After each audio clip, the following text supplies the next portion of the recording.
Unmuted. All right, I hope share video also works. We'll see how much bandwidth I burn. All right, hopefully, so online, can you just let me know if that's good? Yeah. We're good. All right, great. Humanoid robots, how do we get these things to manipulate, perceive, and work in various environments? And so my student Alfonso Adubredo, who's now went to Boston Dynamics, he's basically worked when he was in the lab. We worked on a lot of things that related to task and motion planning for these types of humanoid robotics. So we put like just a simple gripper. We actually experimented with the Yale gripper, underextrude gripper. But can we get robots to do these types of things? And I'll tell you, the workspace for these types of humanoid robotics are much smaller. You get much fewer leeway in terms of the margin for error when you're actually working with these types of robots. But I would say the same way that when I saw the Willow Garage PR2 or I saw the NASA Robonaut before that that you'd be like, oh wow, that's amazing. Or I saw when I bought my Fetch robot. This is really I would say the target platform that you should be thinking about. But when you deal with clutter and you deal with robots that have many constraints, it induces all types of uncertainty. But not only that, but how do you deal with uncertainty that has uncertainty? How do I know when I'm out of distribution? How do I know when I'm in distribution, but I probably, there are many different possible answers. I think Sharon was talking about perceptual aliasing and some of her, I think, action multimodality. And so those are real things that we have to deal with. And I just wanted I would put forth that you know, the old school Bayesian in me still thinks the answer is non-parametric belief propagation. How do we think about sort of those non-parametric answers? But how do we get that to combine? You know, my students are here, we're always having constant arguments in the lab. You know, they'll say deep learning this and neural networks that, and I'm like Bayesian this and Bayesian that. But really, I think the answer is somewhere in between. And one thing that we've sort of seen in the lab, one thread, is non-parametric inference, particle filter, belief propagation that is differentiable, diagnosable, so we know what's going on, and decisive, so we can get a real answer from it and make and get answers in the time frame that we need for our robots to take action. Just to motivate this problem, I would just ask, what is this? Does anybody know what this is? Anybody know? Everybody's seen this before? All right. Here we go. I'll give you some, just in case you didn't think about it. Is that an old lady? Anybody? How many people think that's an old lady? Nobody thinks. One person thinks that old lady. Is it a young lady? All right, we got a lot of young lady looking off to the side. Because there's a neural networks audience, I should ask, is this Cat? Is Cat? No, anybody want to take Cat? No. Here's one for you. Is this Taylor Swift? Is it? Well, you know, before you say it's not Taylor Swift, I found this this picture on the internet that kind of looks like that. It could be Taylor Swift, right? But most likely it's not Taylor Swift. And so if I had to lay these options out in terms of their likelihood, in terms of how much I would think these are options, I personally see old lady, right? So old lady is the thing that comes to mind. But young lady seems plausible too. I could give some likelihood behind that. I don't think it's Cat, and I don't think it's Taylor Swift. But where Cat and Taylor Swift disagree, where there really is a difference, is in terms of doubt, in terms of negative information about, is this Cat? I can pretty much rule out that is not Cat. But that could be Taylor Swift. I can't rule it out. I can't say that I am doubtful that's the case. And I would make the argument that when you're thinking about the types of neural networks that you're training, you should actually think about models that both model likelihood and doubt as a separate likelihood function. And this comes into play for many occasions. So this is the YCB mug that is all over the place. I just did a quick Google search on robot YCB mug, and this red mug shows up everywhere. You know, this type of example comes into play.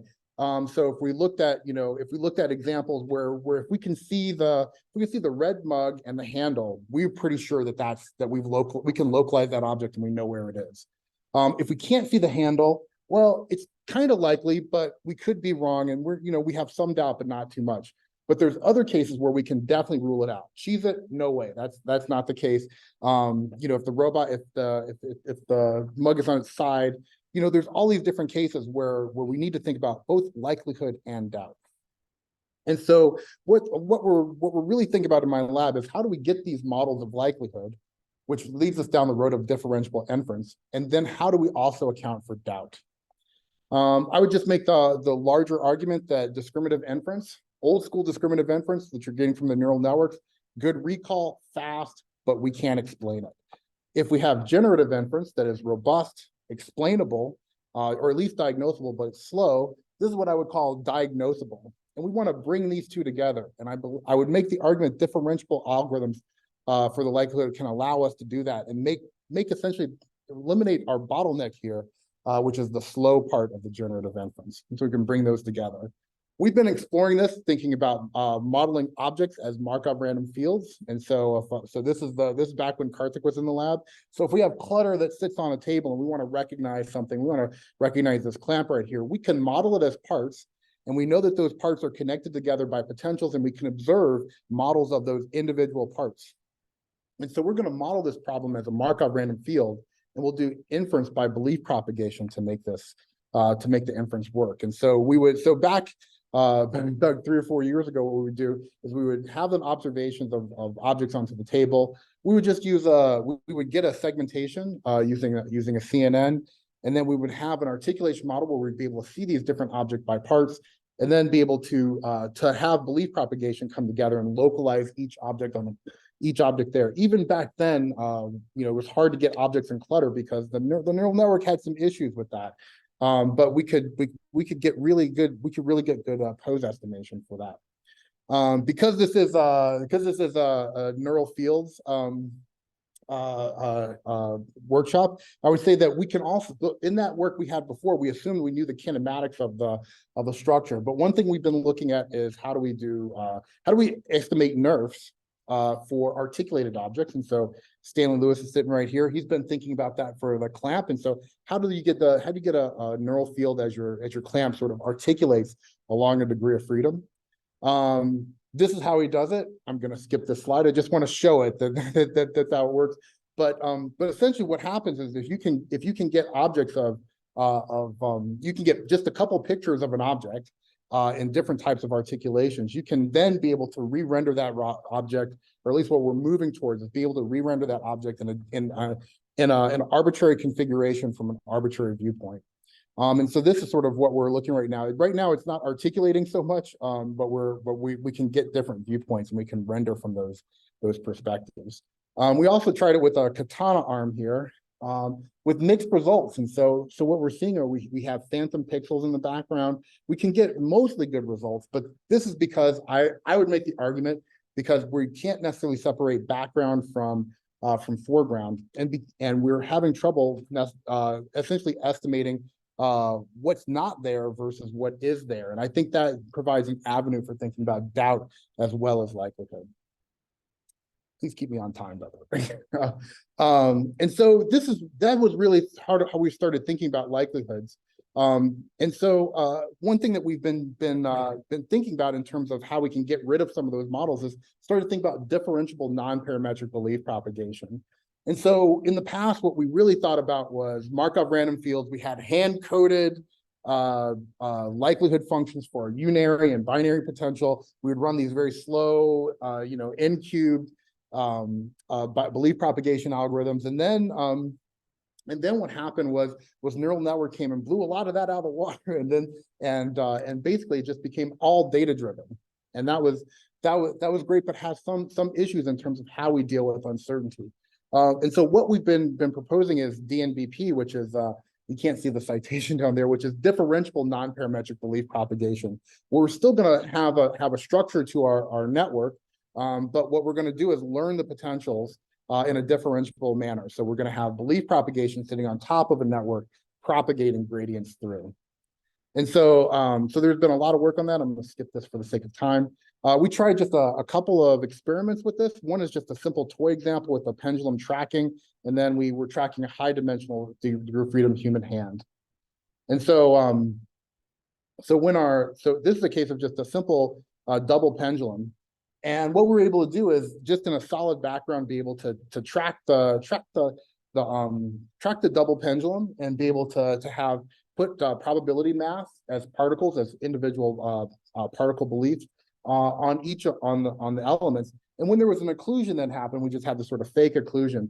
It was able to represent that there was high entropy in those situations, because we just couldn't see what was going on, but still maintain relatively good probability mass over a hypothesis.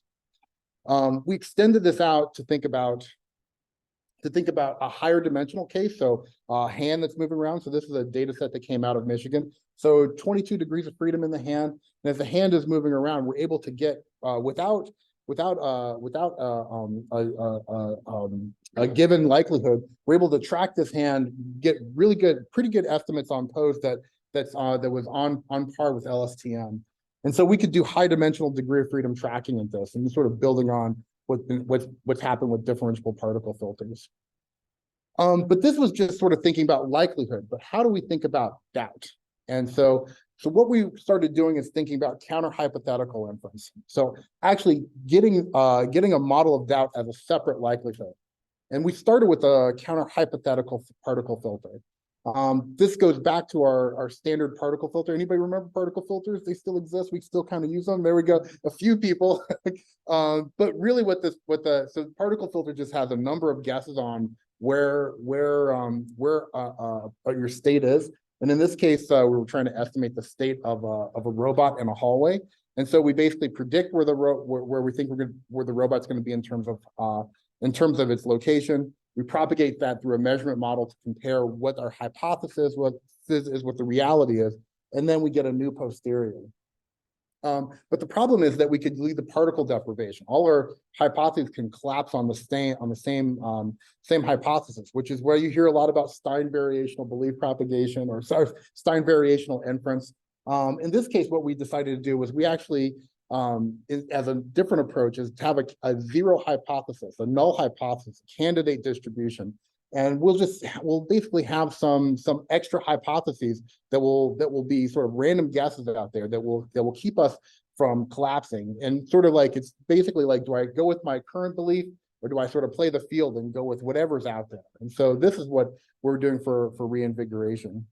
And so if you're using like an AMCL approach, there's a number of different approaches that you could take based off of Lenzer. What we did, I'll skip that, is we assume that there's a sort of a max threshold on your overall likelihood, and we use that as a ceiling for basically for thinking about for thinking about how we can measure doubt, both doubt, ambiguity, and likelihood. And so this is sort of our counter hypothetical particle filter. The basic idea in this is that I'm just gonna skip this, but the basic idea is that we can just assume that we have that our likelihood plus our counter hypothetical likelihood plus ambiguity will be our overall denominator for considering the overall mass of our belief, not our belief, our overall space of possibilities. What this allowed us to do is that if we considered pose RBPF as sort of our baseline, we could have instances like this where most everything looks right in our scene, except the banana. The banana is actually in a symmetric position, so most of it looks correct. But we need to flip the banana around 180 degrees. Because we have a counter hypothetical particle filter, we can place samples out that allow us to explore that possibility of flipping the banana all the way around. And so this is what allows us to correct in this case. In this case, we have the bowl from YCB. Is that other video not playing? And so what we're able to do is pose our BPF, which is our baseline. It's not quite able to get the bowl to flip around and lie in place. It still wants to see the bowl as upright. But because we can do a counter hypothetical particle filter, we can get the bowl. We can find that true hypothesis, and that's what we have here in this case. And so our results look very promising. We're not leaps and bounds beyond everybody else, but those small cases, those corner cases where we have those issues of symmetry, and difficult to explain hypotheses, we're able to resolve a number of those cases. And so coming back, that was just the particle filter case, but we'd like to extend out to higher dimensions. And so this is where we consider a counter-hypothetical non-parametric relief propagation. And so in this case, what we want to be able to do is estimate, is have our humanoid robot again. And so we want to be able to estimate the pose of this robot. So let's say we've trained up neural networks to estimate the poses of the parts of this humanoid robot. And so we have likelihoods on each of these, but we've also trained up a negative, a doubt likelihood, a counter-hypothetical likelihood. And we can use that to basically correct in these cases where our likelihood is not quite right. And so there's a number of, we just want to recognize a number of approaches to high degree of freedom pose estimation and tracking, which also has data sets here.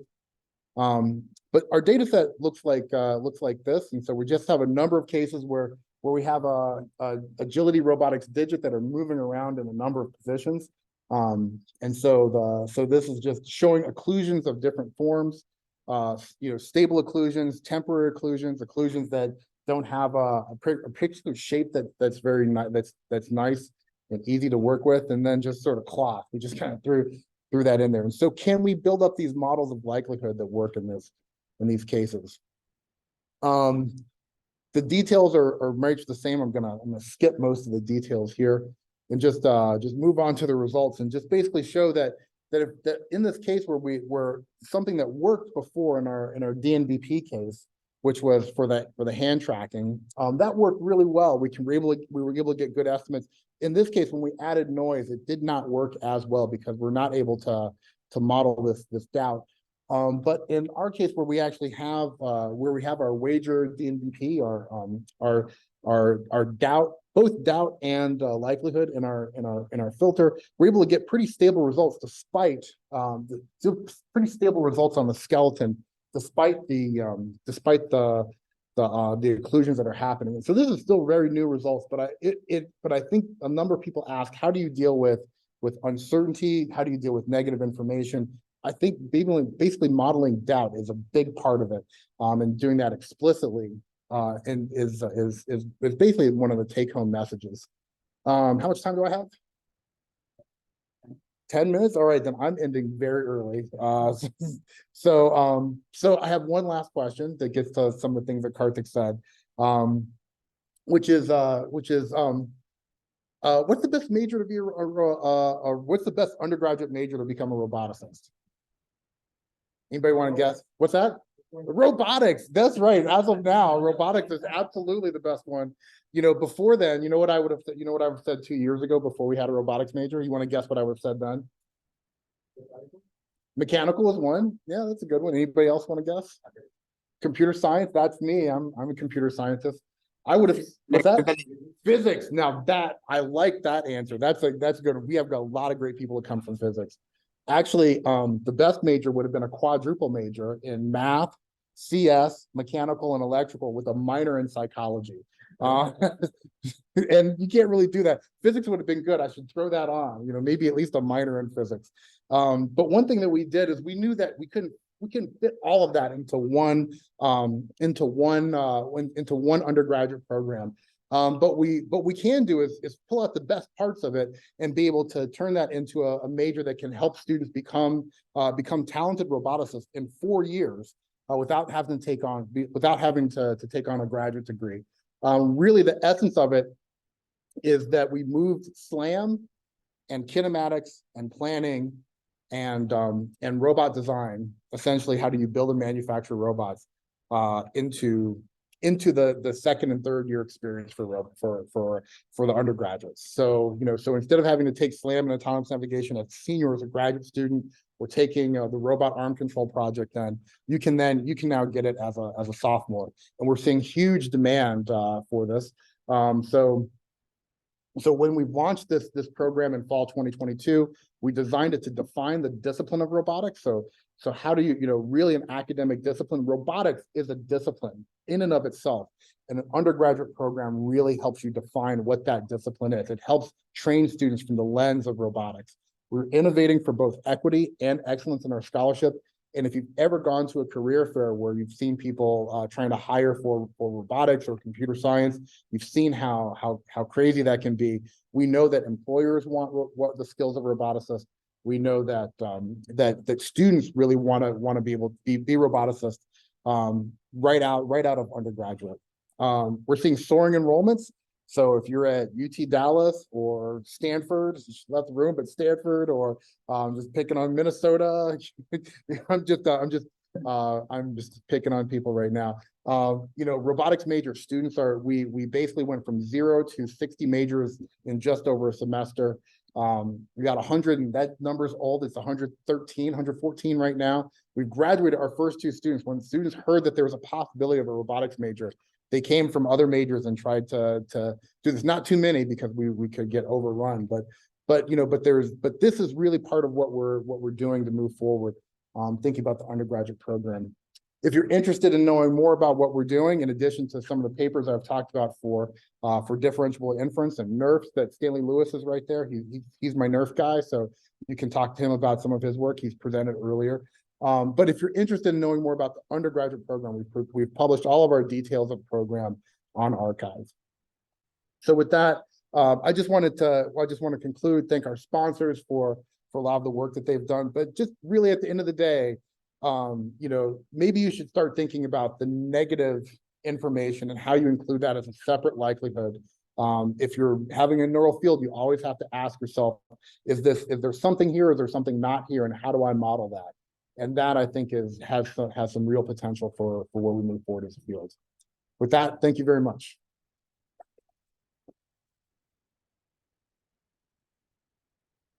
Questions from the audience?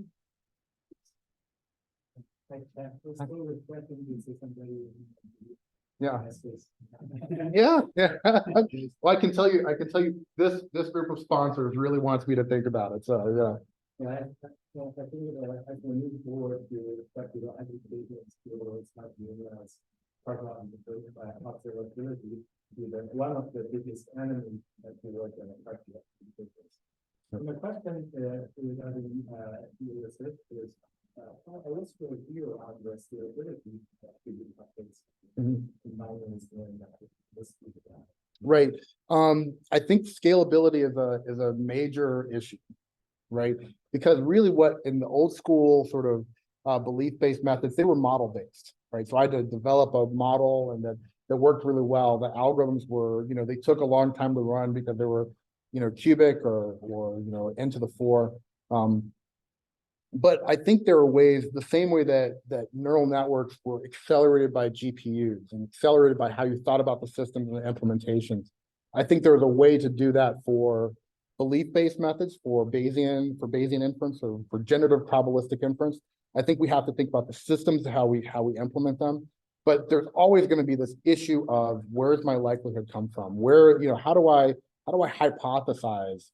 You know, take a hypothesis of the state of the world and turn that into an observation that I can use to compare. And I think that really, at the end of the day, is where the synergy between Bayesian inference and neural networks, you know, can come together. Diffusion through diffusion models, through NERFs, through those types of ability to say, here's a model, here's a hypothesis of the world. Let me see what that should look like, and see what that would be in the robot sensors. I think there is a tremendous amount of potential, and what you get back. So the scalability, neural networks has Bayesian inference beat in terms of scalability, but what you get back is diagnosability, explainability. You get something that says, here's what I thought. The robot could say, this is what I thought was happening. This is what I thought I was supposed to be seeing. And I didn't see that. And you can start to give answers back to people about what happened.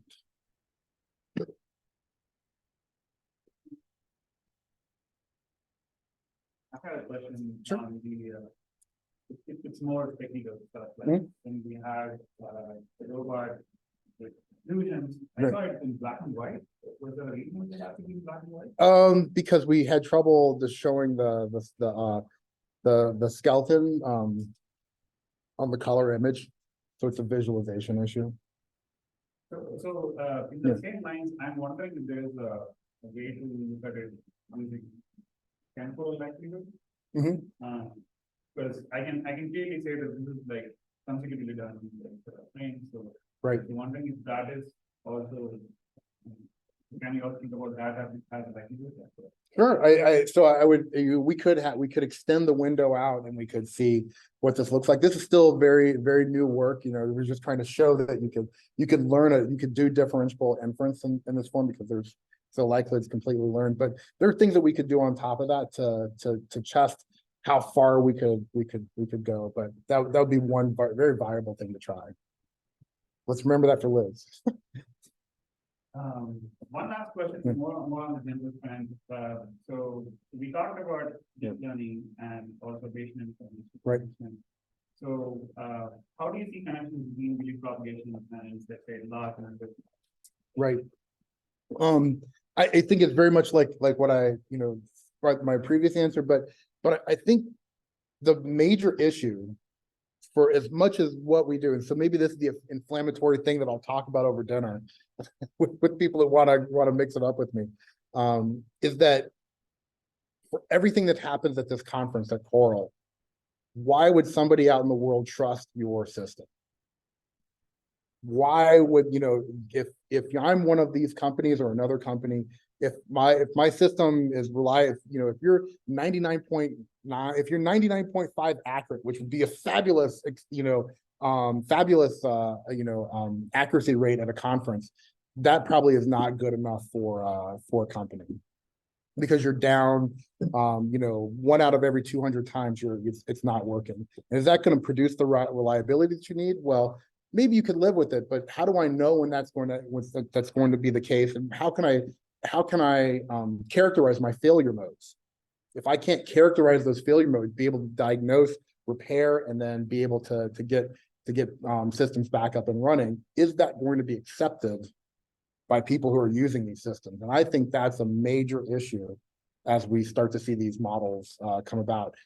You're starting to see, if we talk about large language models in particular, people are starting to learn what are they good at and what are they not good at.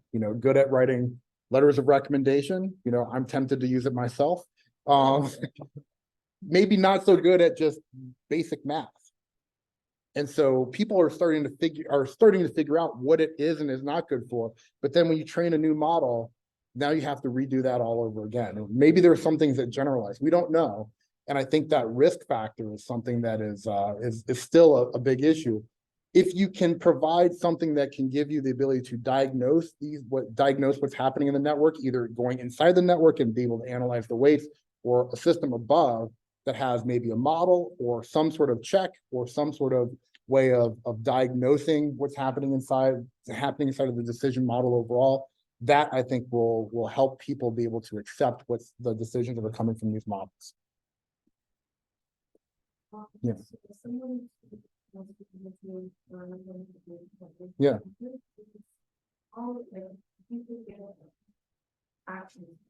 Right.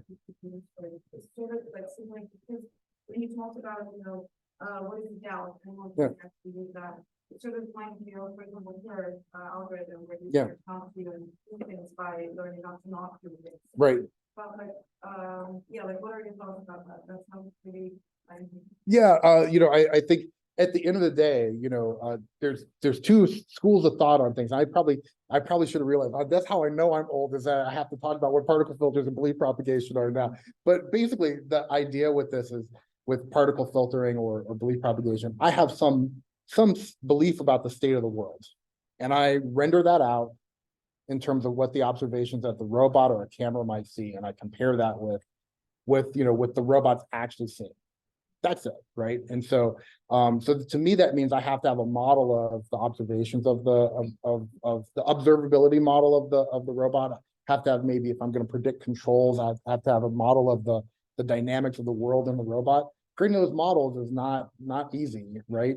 But what you're seeing, if I had to go back to Sharon's talk, when she's showing her diffusion models, that looks a lot like a particle filter to me, to be honest. And but she's getting to it from data, not handcrafted models that I sit here and tweak, and I sort of say, well, it's the cosine of this and that. That's going to define my alignment. And so at the end of the day, what we're really talking about is do I use data to define how my inference is going to take place? Or do I use a model? And if I use both, how do I make them, how do I reconcile them together so I can get the best performance? At the end of the day, that's the top question. Yeah. Thank you. It's time to speak again.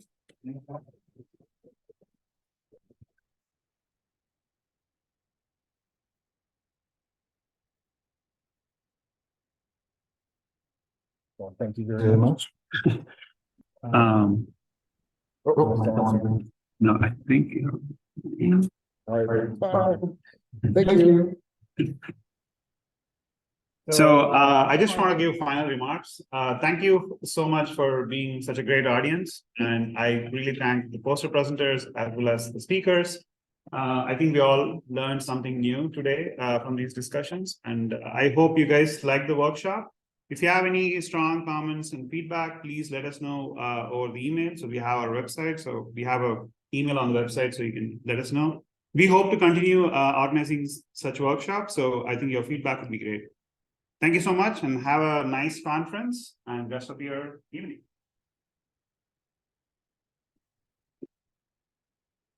We will post the talk videos online, so you can make the videos. I'm still on from the council. Oh, yeah.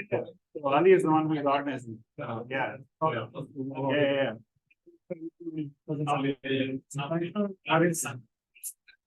Yeah. Joining, appreciate it.